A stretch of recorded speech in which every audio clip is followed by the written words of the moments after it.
The following program is rated TV MAL. It contains strong language and is intended only for mature audiences. Dark Side of the Ring returns. It just got crazier and crazier. It hooked you into it. With even more hidden truths. She's schizophrenic. That's some serious shit. Chris Kanyon hide behind the mask. And little did I know that he was hiding behind the mask the whole time. And untold secrets. XPW was known for being crazy. That was just a license to kill for me. Brought to light. We're gonna have an exploding ring match tonight. This was insane. When Hogan came in the courtroom, I am gonna crush you like a bug. There was plenty of drugs on this flight. Is somebody gonna say that this has gone too far? If I never talked about the fucking plane ride from hell again in my life, I would be very happy. Dark Side of the Ring.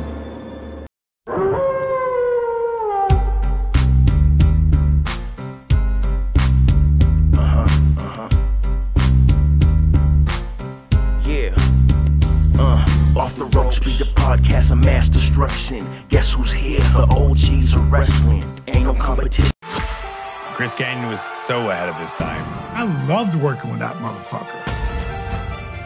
I had no idea he was gay. You'd not been able to tell your closest friends and family. That must have killed him for so long.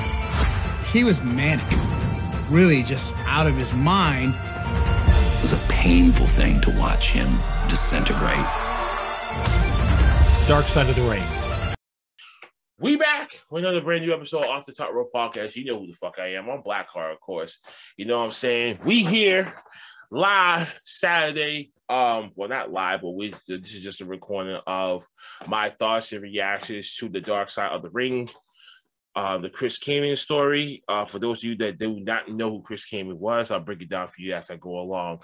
Shout out to Anchor, shout out to Zoom for giving us the podcast platform that we need to make a podcast happen here for OTTR. Oh, and if you guys don't know, the merchandise just came in. New merch came in. New OTTR, the Family Mob Tree, is now available on our merchandise store at www.bonfire.com/store/Off the Top Rules Podcast. And the new slides, 2 new colors now available now officially on www.deco.com, deco.com/Off the Top Ropes as well. You'll be able to find our stuff there. But man, listen, I feel giddy being a schoolgirl, man, with my mom t-shirt on. Oh my God, I have no fucking idea. But it's not about me today. It's all about what happened on Thursday's Dark Side of the Ring episode, the double life of Chris Kanyon. Now, Chris Kanyon was a former WCW wrestler, former WWE wrestler, well, WWF, back in the day from 2002 to 2005. And we got to go back the time clock of what this man has really go through. Let's just break this thing down. He grew up Catholic. So, you know, if anybody that's Catholic knows their religious background and the religious pretenses, what that comes with it, you can tell where I'm going to go with this. Him being Catholic, then on top of that, him being a closeted gay person since he was basically a teenager.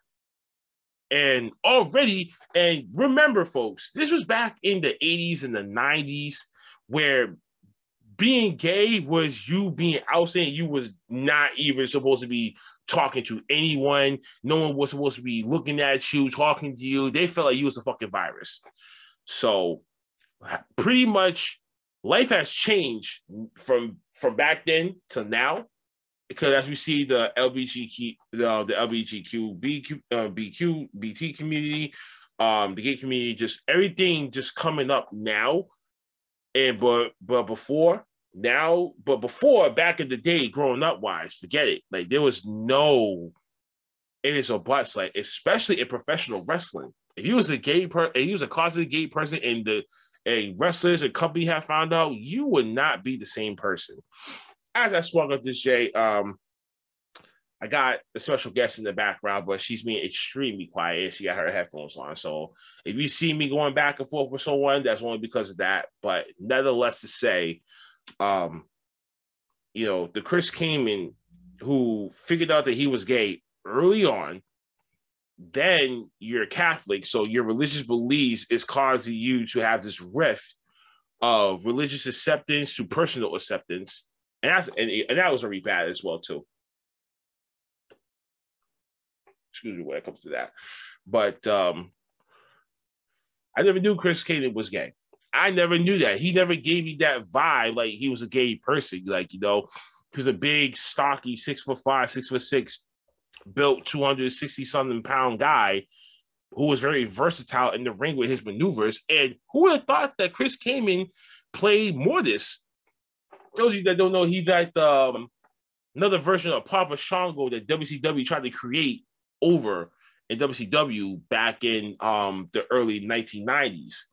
And people remember him. The people got to remember Glacier. Glacier was a knockoff ripoff of Sub-Zero for Mortal Kombat, but WCW loved it. And I was actually kind of shocked that, you know, these two had a pretty storyline, tense rivalry going on.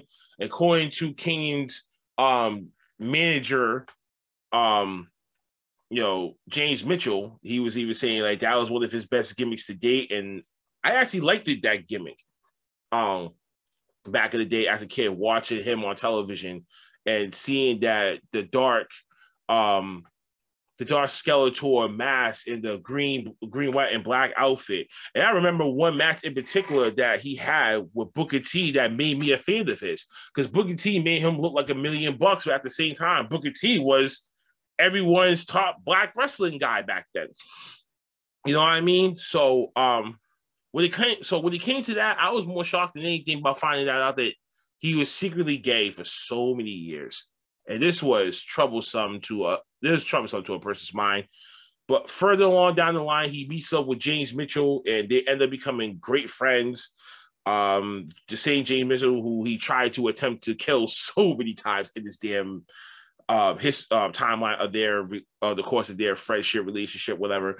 And he was his manager, and he had brought him to the Fabulous Moolah and wanted her to train him. Says that was the only wrestling ring that he knew at the time that he could have got access to, and he knew Fabulous Moolah. Fabulous Moolah, a young maid, trained this guy, Chris Kanyon. So that's a fun fact, folks. I did not know that too.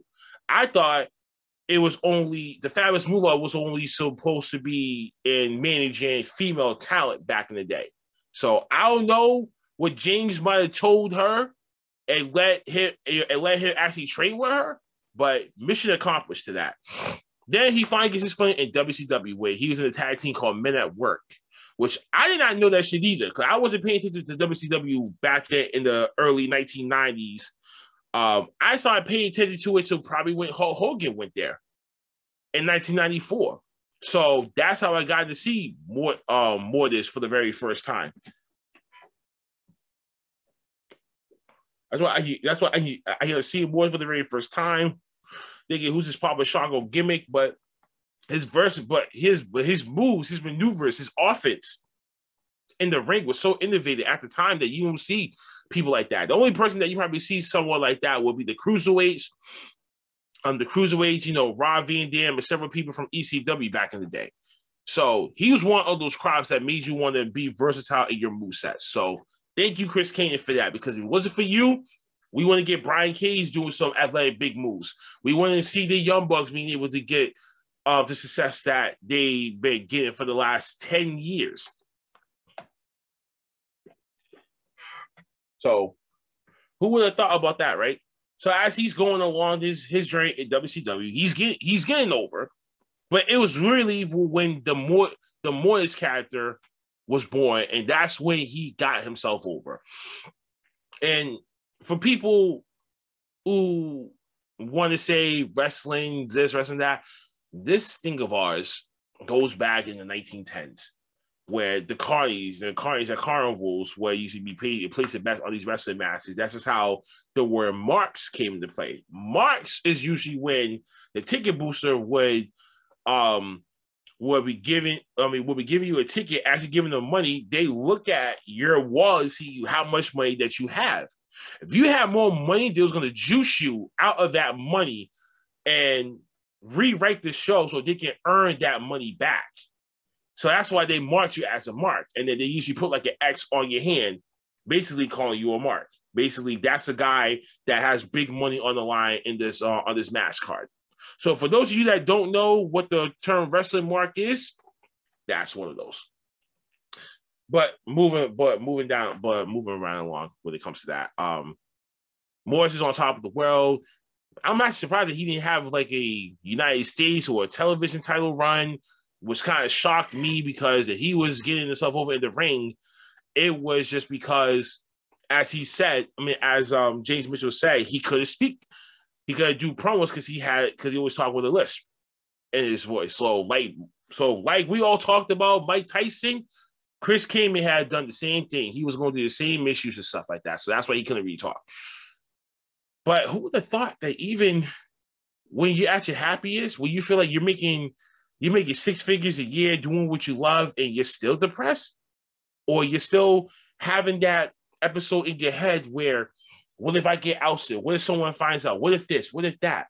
And at that time period, it was like the forbidden door. It was like it was a big, huge no-no when it came to that. So I was more shocked than anything that he was really going through all that, because for people who really go through mental illness issues and stuff like that, or who's bipolar, I understand, because you are having to fight with yourself each and every damn day, questioning your every move, questioning everything that you do. Is it good enough? Am I good enough for this person? Am I good enough for myself? Look yourself inside the mirror and tell yourself you are good for anybody. You're good for everybody. More importantly, you are great for your goddamn self.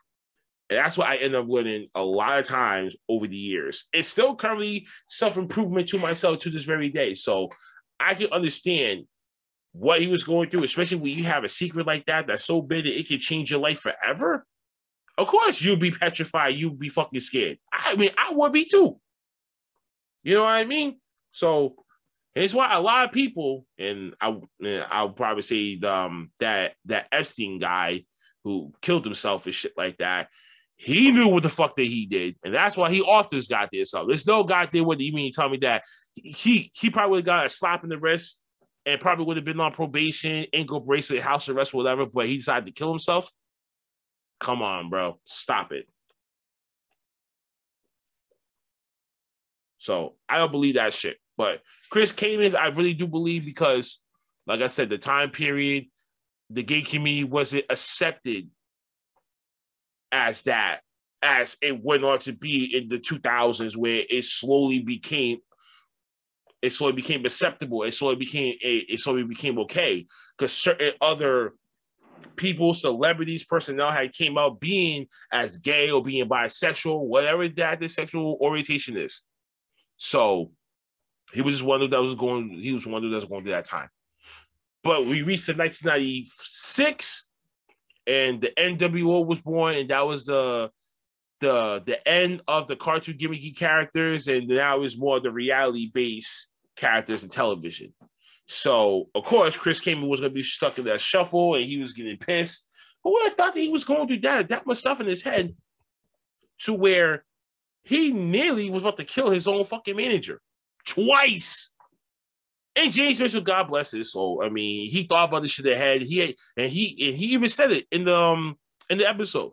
He had to carry around a 45 mag with him just in case Chris would have had that outburst like that again. And he had to protect himself because he was going through random ass outbursts at a time like this. And who would have fucking thought, as he changed to the Kanyon character, showing his face now, giving him that rugged New York look and shit like that. And from the story that DDP was saying, that he converted his house into this beach poolside nightclub, and females is crawling all around, but he's not selling it. And the girl went to go up to the manager and saying that she may believe that he's gay, and he automatically knew that right there. It could have been over with. And just the shit that you have to do, the shit that you have to do to cover up lie after lie after lie after lie after lie to try to. You're building this big pile of shit that sooner or later it's gonna tip the fuck over. It's gonna spill everywhere. So you are the person that gotta stop that from happening. But what did he do? He had James Mitchell put up a videotape and have a recording of a female wearing his mask and him portraying to be like a straight guy to be able to sell that he was a straight man. My God. If I could see myself doing that for somebody, I mean, I don't know how the fuck they really feel. I don't know how I would even react. But thank God for his friends. His friends, James Mitchell, to Brian Cage, to the Young Bucks, to a couple of his peoples that he grew up with in his neighborhood who cared for him, who understood him, who want him to do better, who want him to do great things with his life. They didn't care about his sexual orientation. And matter of fact, at this very day and age, I don't give a shit about your sexual orientation. And I'm gonna tell you the story real quick when it comes to this. In high school, so I was in high school from 2004 to 2008. When my freshman year, when I got there, I met a cat named Roberto, but he called himself Rainbow. Now, I may be a slow learner and I may be a little naive at times, but I didn't officially thoroughly know that he was gay to maybe like the second week of school. So when it started really coming out and he started really pushing the envelope, and I'm just like, he hasn't given me that type of attention to see like he's interested in someone like me. And I know what the hell my sexual orientation was anyway, at that time period anyways. But we was cool with one another. So we had that genuine talking. We was like, yo, listen, like, I'm not going to judge you for who you are. And that's not my style because I don't want no one judging me for who the fuck I am as a big black man who looks like he could be like the Hunchback of Notre Dame to certain cases, or Biggie Smalls' little brother. Shit like that can come in, like to come in the rouse.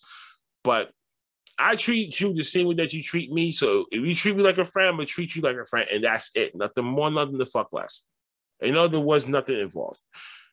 But, and just the situation that he was going through throughout those years, and he was mauled by people after school just because of his sexual orientation, and that said a lot for me right there too. Like, he got his ass handed to him just because they found out he was gay. And I'm like, come on, man! Like, what if someone else would have told you that, and someone else very close to you? How the fuck did you handle that?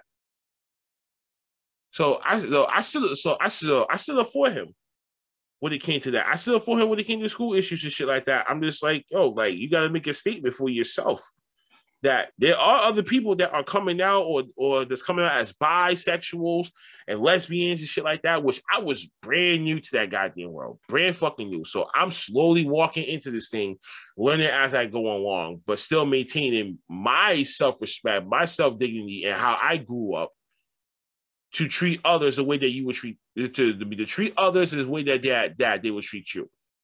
As far as I know, she had never treated me in anything other than a friend. So I'm going to give my roses to her, and I'm hoping and praying that she's okay now. I haven't heard from her in a little while, ever since the pandemic has started. But needless to say, I have gay friends that I'm cool with, and they know my lingo, they know my style, they know that I don't go that route with it. So I think they just thought that, oh, if you're gay, then you're just gonna go after every guy. And I don't think that's really the fucking case with that. I really seriously think that they have this complex lifestyle. So not everybody is gonna be an eye candy to them. It's going to be a certain selected people. You know what I'm saying? And I think that's just how, I think it's just how it works. I don't know the whole background story, and I'm not one for that. But for what I understand for myself and being around my friends who are gay, who are bisexual, who are lesbians, their views are the same thing how we are. It's just their feelings are so wild and it's everywhere that you might never fucking know who the fuck that you fall in love with. That 4-letter word can be the maker or breaker in anybody, anytime, at any place. Love. So I think Chris Kane was just looking for acceptance for him being gay. He didn't want to get out there. He loved wrestling. He didn't want to be down and out and that he can't enjoy the work that he loved to do. And I think that was his biggest fight in his whole entire career. So give him his respect when it's due too. And treat people the way that you would want to be treated. That's all I gotta just say about that. I mean, that it's going back to the essence when it comes to that. Needless to say, throughout the WCW career of Chris Kanyon, he got over a little bit. He was a favorable guy, but he wasn't going to get past that ceiling. He was never going to be a Sting. He was going to be a Hulk Hogan. He wasn't going to be a Randy Savage. He was going to be a Goldberg. So I think the mid card was his only ceiling.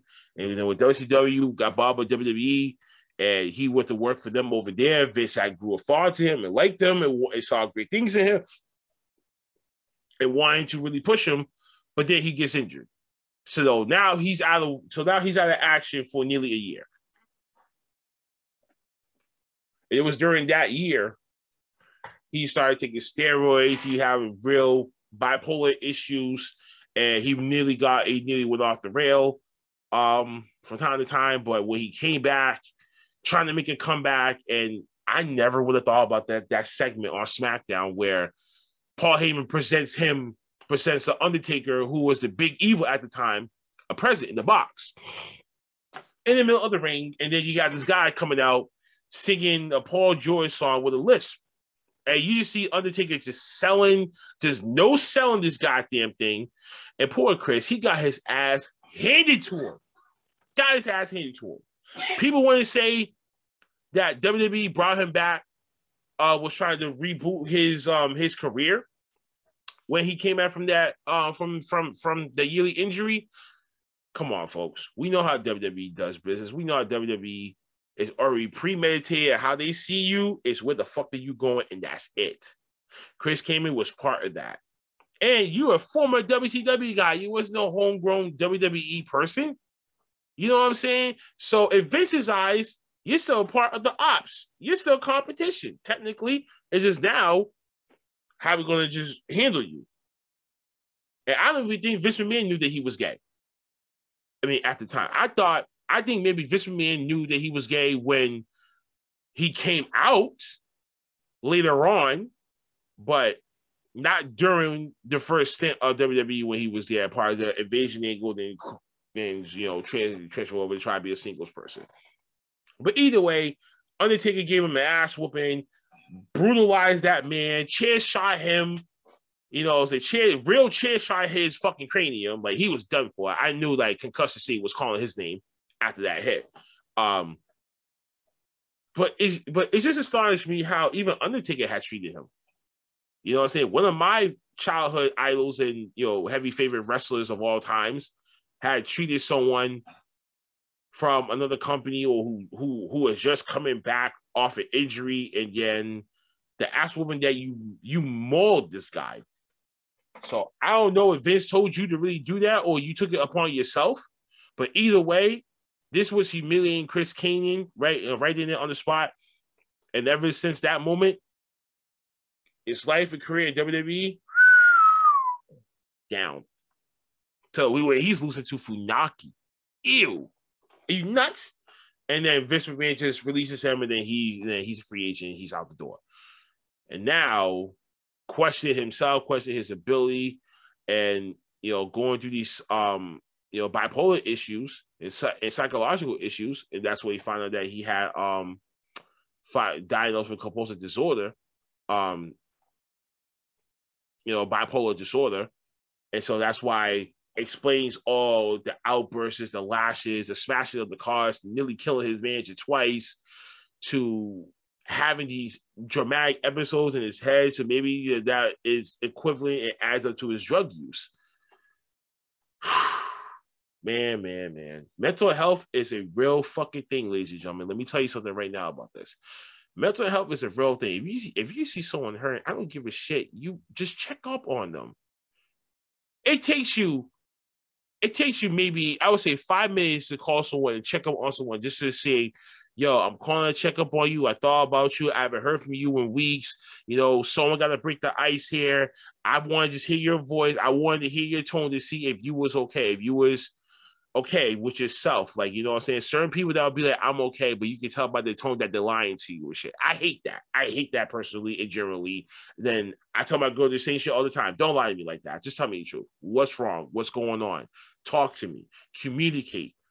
Because we feel like you're so against when you're in that corner and everyone's over here trying to reach something here too, but then you're like, you have that schizophrenic phobia that you can't go and try to attempt to touch anyone. That's scary, bro, because now it's like you're really dealing with this shit by yourself. And I tell people this all the time too. Like I may feel that way sometimes, and that's why you probably won't hear from me or see me or shit like that, whatever, because I'm battling with them myself. Am I good enough for myself? Am I good enough for my family? Am I good enough for my own girlfriend? You know what I mean? There's several things that you may think about on the constant that you talk to yourself every day to try to get that understanding of being one with yourself. And Chris Kanyon had trouble with that. He had trouble becoming one with himself. He was split in two.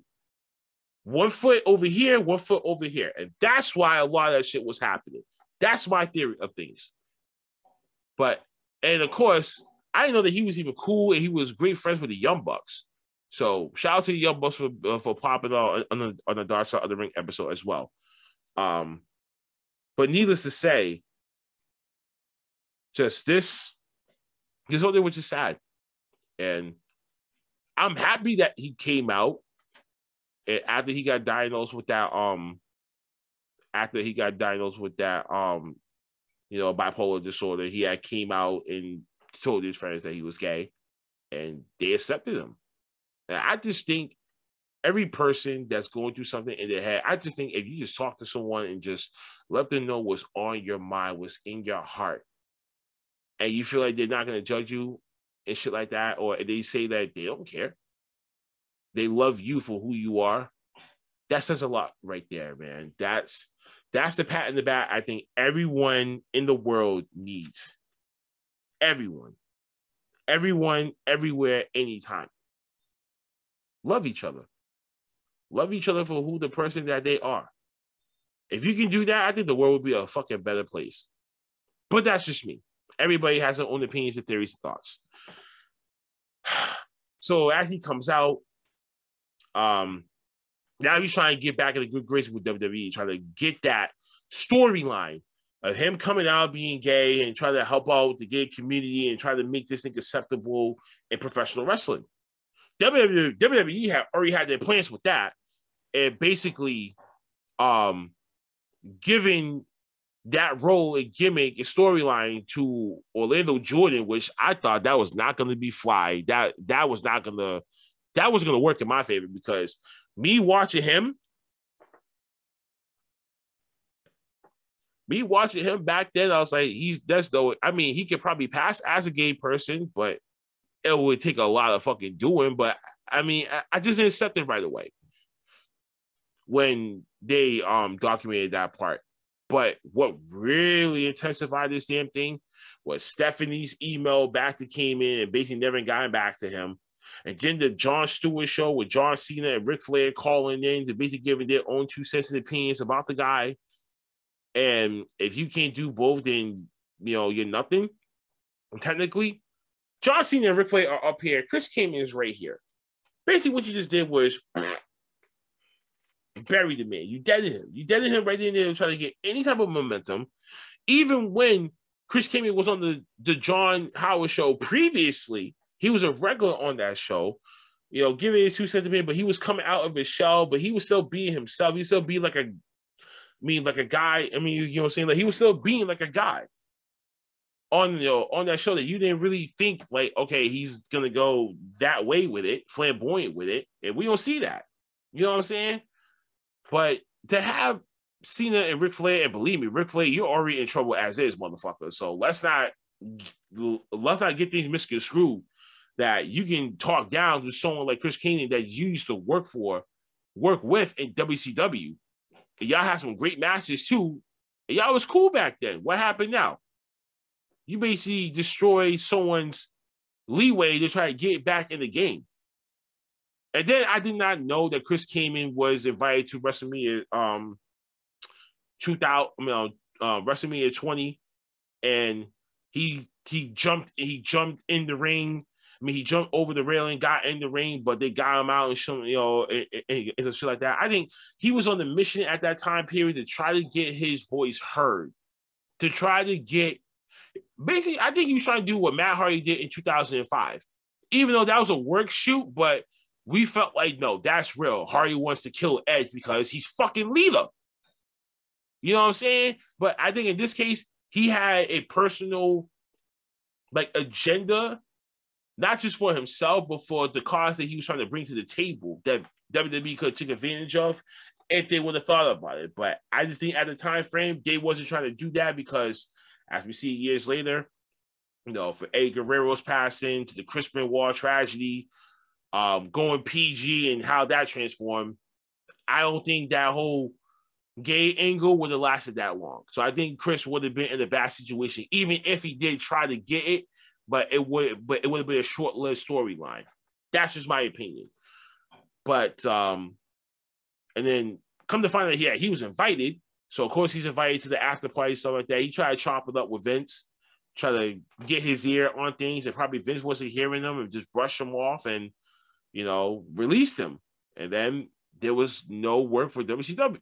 There was no work for WWE when it comes to Chris Kanyon. Now he's really on his own. Then I think that was when shit started hitting the fan.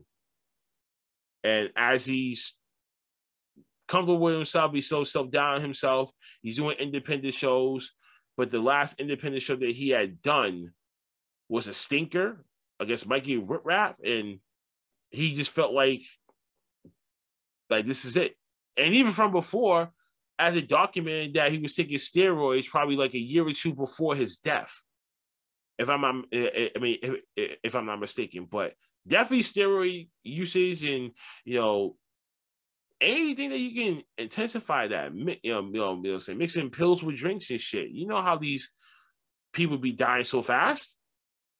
You know what I'm saying? That's double, triple the consumption in every body. Imagine weed, pills, and alcohol is what you do on a normal basis, and you do it for X amount of years. Forget it, man. Your body's going to be done by like 45, close to 50. Forget it. Just your body can only handle so fucking much. I just think Chris was on his last rope, trying to figure out what else I can do. But I love professional wrestling, but without this, I have nothing. And that's why you see a lot of these wrestlers. You see a lot of these wrestlers keep on wrestling to win in their 60s. And Ric Flair, who's in his 70s, it's like once you let it go, it's like what? It's just like you gotta ask that question to yourself: am I truly done? Can I get one more match in? I missed the ring. And I think that's becoming the problem with professional wrestling. I think they gotta. Listen, Jesse the Body Ventura tried to do it. Now you see Andrew Yang try to do this shit now with these independent contractors and, health insurance and, life after wrestling, being taken care of. Like, you know what I'm saying? Like, that's going to be needed in the future. I'm sorry. That's going to be needed in the future, especially to help preserve the lives of all these great wrestlers and not having them die early. In their 50s and 60s, and said they should have been gone when they were in their 80s, the 90s and shit. Living, the way that I can break this thing down, it's just like basically saying unionization is needed for professional wrestling, or is needed for WWE, especially if they're this corporate company that's out there doing charity events and shit like that and everything. As far as professional wrestling, give you sports entertainment. But your wrestlers is on the road constantly and not being able to rest early unless they requested time off or if they're injured. But if they're injured, that means they got to owe that time back. And that's also bad. They got to stay there longer to fulfill their obligation just so that they can actually leave. But needless to say, the very end, April 2nd, 2010, he passed away by an overdose on pills.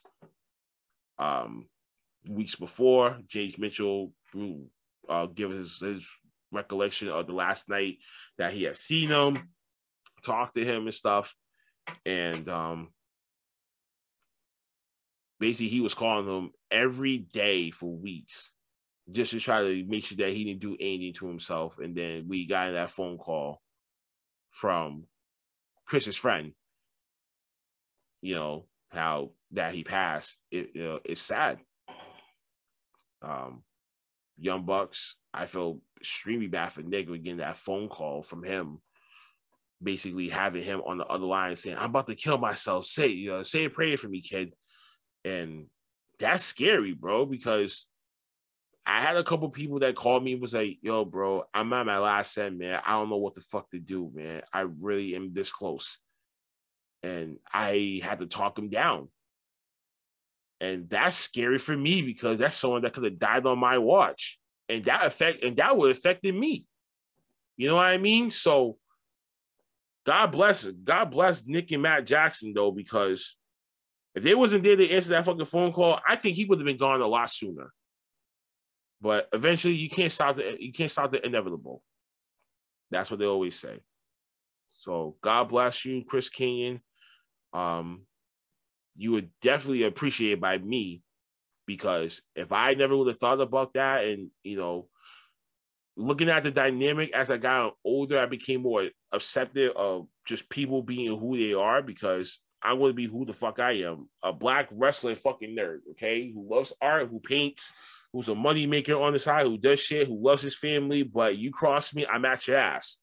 You know what I'm saying? But love one another, man, because fuck these haters out there, man. Fuck the stereotypical stigma bullshit when it comes to that, because that could have been resolved years ago, and he probably could have still been here today talking about his life, his career, and looking at the dynamic of professional wrestling nowadays. You have people coming out saying, "I'm bisexual, I'm lesbian, I'm gay," and it's okay.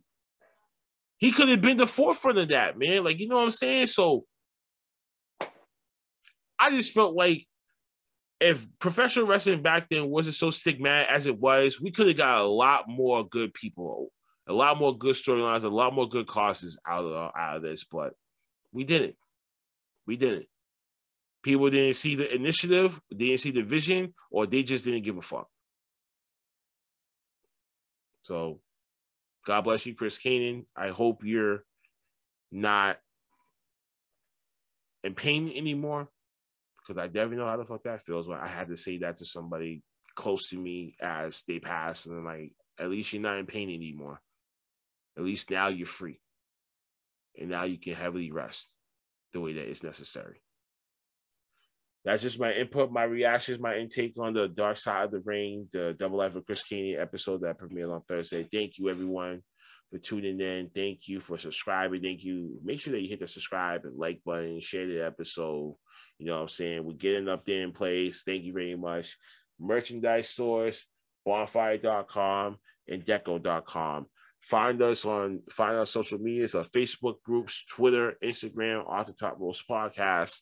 Also, you can find our podcast or audio versions on Anchor, Google Podcasts, Breaker, Radio Public, Spotify, Podbean, Audio, and we go live sometimes from Green Room. Yeah, man, this is Blackheart. Thank you guys for joining me. Thank you guys for tuning in. I really greatly appreciate that. I appreciate all the love and support that we've been getting from all the fans, from the other podcasters that's out there, from everyone around that's been seeing me grinding hard, doing it, trying to push this damn thing to new heights, to new limitations, to new money, to new opportunities, man. Thank you for the love and the support.